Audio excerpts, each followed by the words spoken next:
এই যে আমি ডাঁটা পটল পেঁপে দিয়ে একটা মাছের মাথা দিয়ে রান্না করব।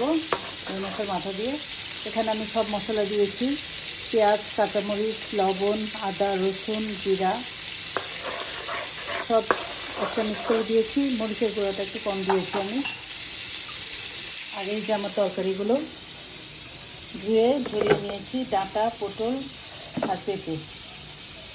এখন আমি মশলাটা কষাতে দিয়েছি, কষানো হোক, তেল ভাসলেই আমি সবজিগুলো দিয়ে দিব। এবার দেখুন আমার মশলাটা কষানো হয়ে গেছে। এখন আমি এর মধ্যে তরকারিগুলো দিয়ে দিচ্ছি।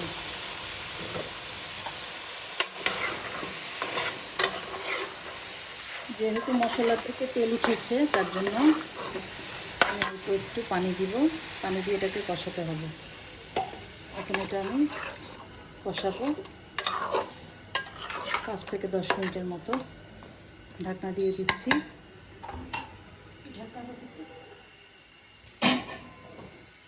এখন আমি ঢাকনাটা দিয়ে দিচ্ছি। যখন কষানো হবে তখন আবার আপনাদের সাথে শেয়ার করছি। সেইটা কষানো হচ্ছে, আরও কিছুক্ষণ আমি কষাবো। তো মাছের মাথা দিয়ে মাছের মাথা দিয়ে রান্না করবো, আপনাদের সাথে শেয়ার করছি আবার 5 মিনিট পর। এই যে ভিউয়ার্স, মাছের মাথাটা দিয়ে দিচ্ছি। এখন আমি এর মধ্যে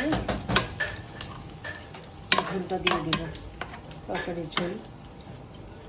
মাছের মাথা দিয়ে করে দেখেন, ভালো লাগবে খেতে।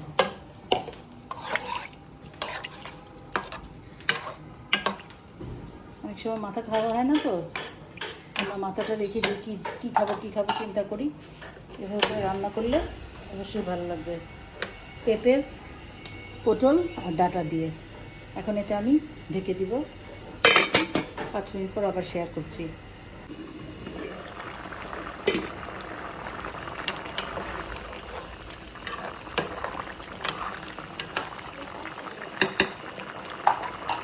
ভিউয়ার্স, হয়ে গেল আমার তরকারিটা। এখন আমি বন্ধ করে দিচ্ছি। এটা খুবই স্বাস্থ্যসম্মত একটি খাবার, পেঁপে, বরবটি, পেঁপে, পটল, ডাঁটা দিয়ে কাতল মাছের মাথা।